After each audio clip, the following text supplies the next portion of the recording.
hanyalah seorang petani dan ibunya hanyalah seorang penjual kue di pasar. Beliau juga hanya tamatan S2. Ada yang tahu tamatan beliau? Ya, jadi tamatan beliau hanyalah SD dan SMP. Bisa lihat tepuk tangannya. Jadi berbekal tamatan yang hanya mengenyam pendidikan SD dan SMP, beliau bisa membuka berbagai jenis macam usaha. Dan usaha pertama kali yang didirikan oleh Haji Krisna adalah Cok Konveksi ini. Jadi teman-teman, Cok Konveksi ini berdiri pada tahun 1992. Saya jelaskan sedikit bagaimana pembuatan baju di Cok Konveksi ini. Jadi teman-teman bisa melihat ke sebelah kanannya.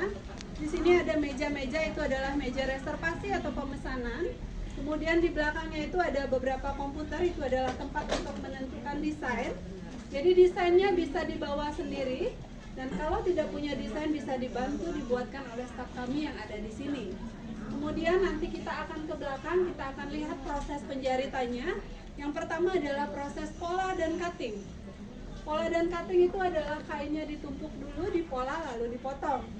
Kemudian akan masuk ke proses penjaritan. Setelah menjadi baju, celana dan lain sebagainya, nanti akan masuk ke proses quality control, di mana proses ini bertujuan untuk menghilangkan sisa-sisa benang yang masih menempel pada baju dan untuk proses pelubangan kancing. Ya, nanti kita akan naik ke atas. Di atas adalah tempat untuk sablon. Ada 3 jenis sablon yang digunakan di sini. Yang pertama adalah sablon manual. Sablon manual ini masih menggunakan sinar matahari untuk pengeringannya. Kemudian yang kedua ada semi manual, di mana sudah menggunakan mesin yang namanya atau alat yang digunakan adalah mesin rotari. Kemudian untuk pengeringannya sudah dibantu oleh mesin oven.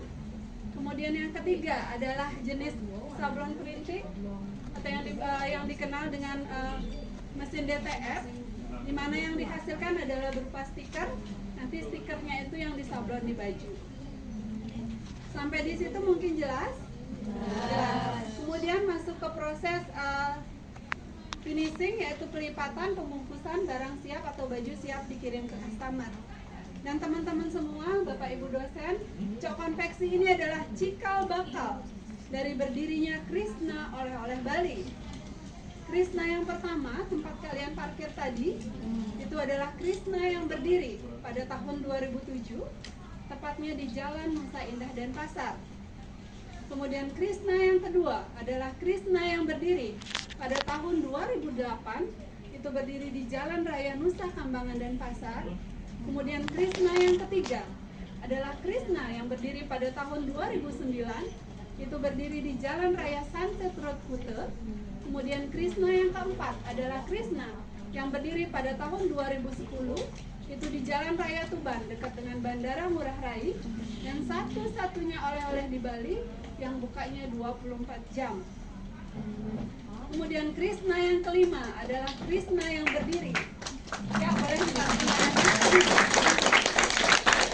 Kemudian Krisna yang kelima adalah Krisna yang berdiri di daerah Bali Utara, tepatnya di daerah kelahiran Aji Cok Krisna.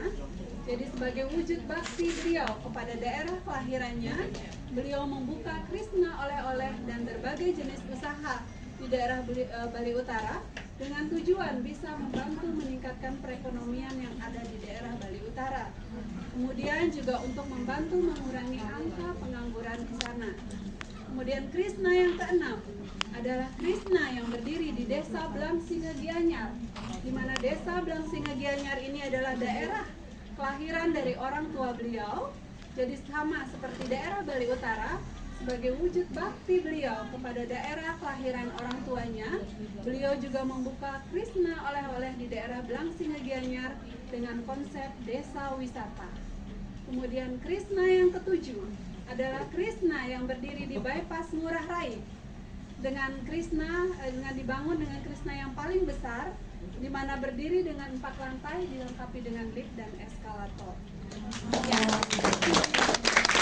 Kemudian selain oleh-oleh, Haji juga membuka Krisna Wisata Kuliner, di mana di sini tamu atau customer yang datang ke Krisna Wisata Kuliner bisa menikmati berbagai macam makanan khas Bali, seperti ayam betutu, kemudian bebek crispy, sate lilit, dan lain sebagainya. Kemudian selain itu juga Haji membuka pabrik camilan. yang di-branding dengan nama Serba Aji. Jadi yang dihasilkan di sana mungkin teman-teman sudah pernah beli. Yang dihasilkan di sana adalah pai susu Aji, di mana pai susu adalah satu-satunya camilan yang paling sering dicari oleh customer jika datang ke Bali. Kemudian di sana juga dihasilkan pia Aji, ada kacang Aji, ada minyak Aji, dan lain sebagainya. Ya. Kemudian Aji juga membuka Krishna wisata permainan. Itu semua ada di daerah Bali Utara. Itu ada Krishna Fantastic Land, kemudian ada Krishna Water Sport, kemudian ada Krishna Water Park. Itu semuanya ada di daerah Bali Utara. Jadi teman-teman dan Bapak Ibu dosen, untuk lebih jelasnya lagi, kita akan melihat video profil dari Aji Cok Krishna dan usaha-usaha apa aja yang didirikan oleh beliau. Silakan.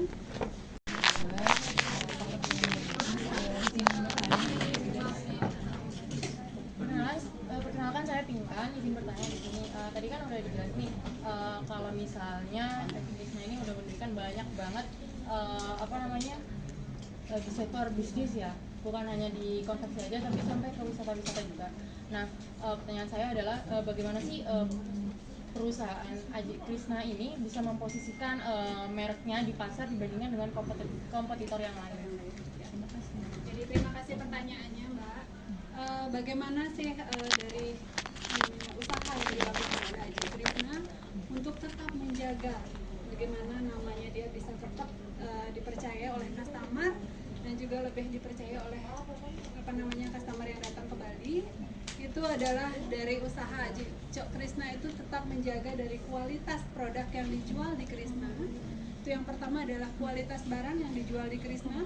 Mungkin teman-teman di luaran sana bisa mendapatkan harga yang lebih murah, tapi belum tentu kualitasnya sama dengan yang ada di Krishna. Jadi harga itu juga menentukan dari kualitasnya. Kemudian yang kedua adalah pelayanan. Pelayanan yang diberikan oleh staf yang ada di Krishna kepada customer yang datang. Yang kedua adalah pelayanan. Kemudian kebersihan toko juga. Yang selalu ditekankan oleh Aji Krishna adalah kebersihan dan kenyamanan pengunjung yang datang ke Krishna oleh-oleh. Jadi itu yang dilakukan oleh Aji Krishna supaya bisa tetap bersaing dengan kompetitor. Karena sekarang banyak sekali oleh-oleh yang menjamur yang ada di Bali. Kalau dulu itu yang pertama mungkin teman-teman tahu joget, kemudian yang kedua adalah Krishna, dan sampai sekarang Krishna masih diminati oleh pengunjung kalau ke Bali. Karena logo juga dari Krishna adalah teman-teman belum ke Bali kalau belum datang ke Krishna oleh-oleh Bali. Ya, ada lagi pertanyaan, silakan.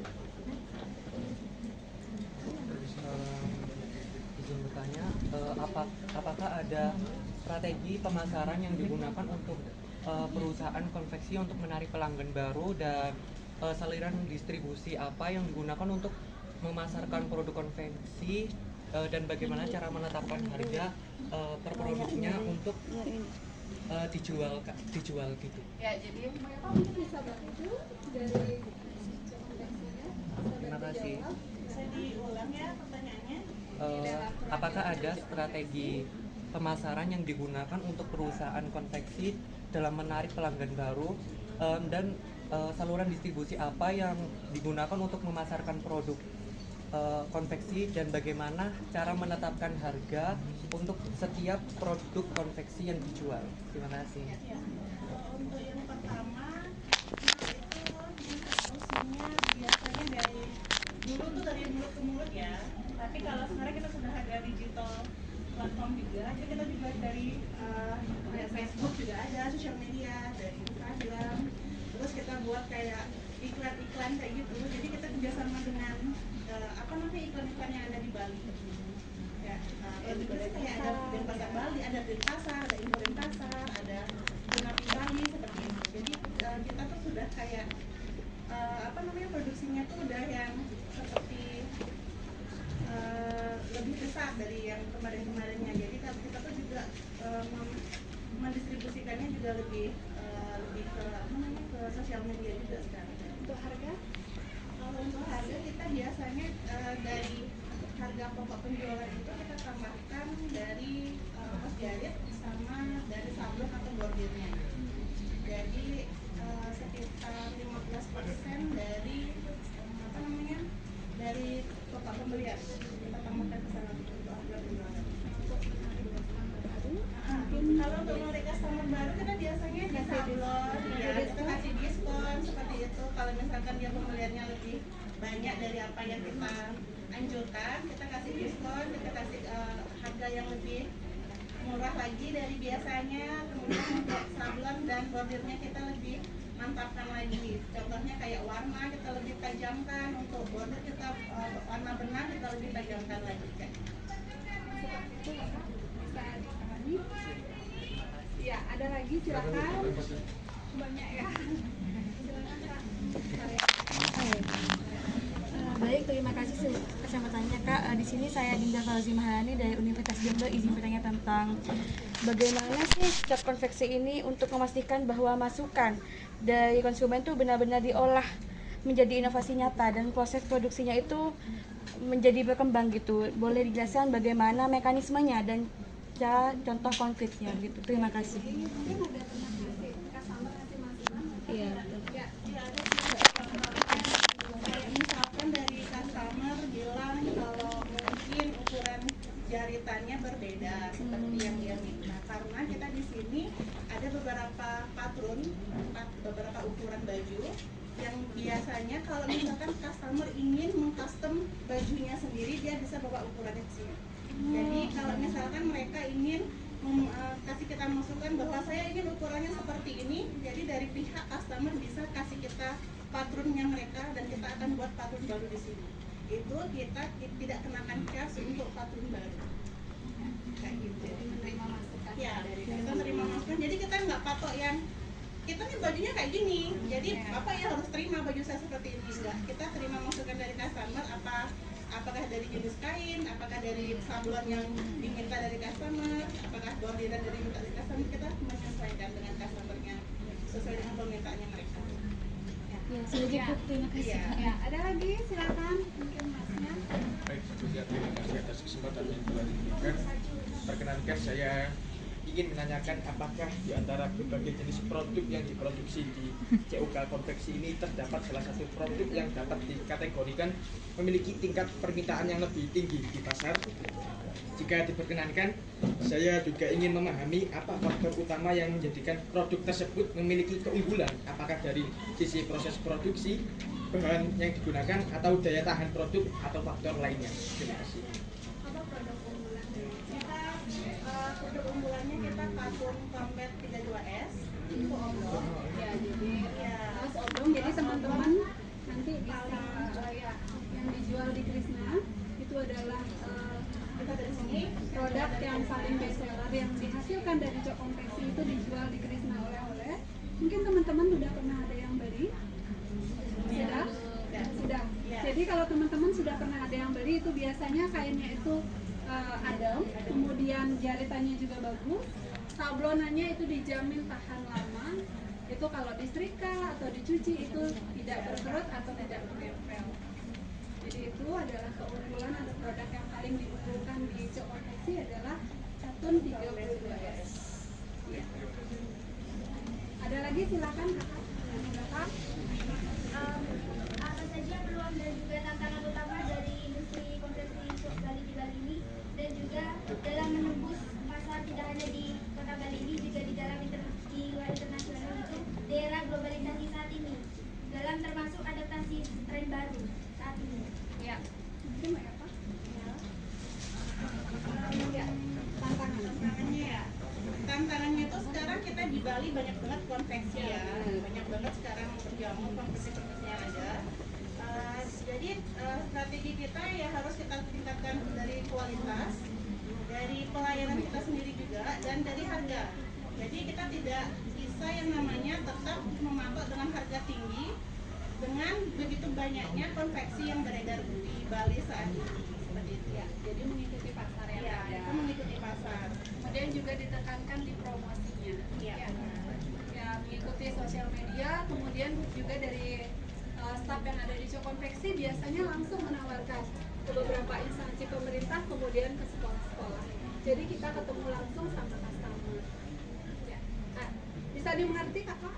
Ya. Ada lagi pertanyaan silakan. Baik, terima kasih. Mengenai tadi kan sudah dijelaskan bahwasanya Community ini mau menerima masukan dari customer.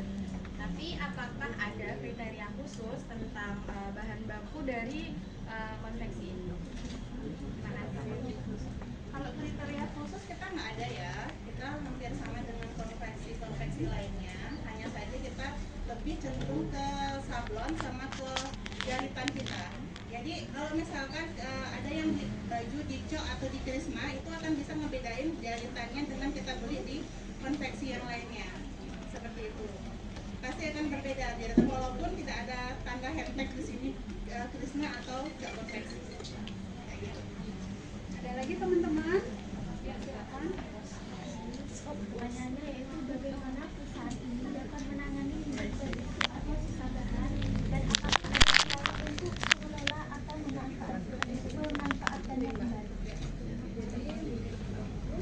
Jadi untuk menangani limbah, ini teman-teman perlu tahu yang digunakan di sini adalah bahan setengah jadi karena di Bali belum ada pengolahan limbah cair.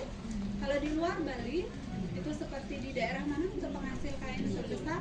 Solo ya. Di Solo kan sudah ada pengolahan limbah cair. Kalau di Bali itu belum ada. Jadi yang kita hasilkan, limbah yang kita hasilkan di Cok Konveksi ini adalah berupa limbah kain. Nanti dijual kepada pengepul, biasanya digunakan untuk geset dan lain sebagainya. Mungkin ditambahkan ya udah sudah. Ya. Ada lagi silakan. Kalau sudah ada yang tidak ada pertanyaan lagi mungkin Persentase untuk margin keuntungan katanya kan 15%. Nah itu apakah ada harga berbeda jika belinya itu secara grosir itu atau apa juga ada negosiasi di antara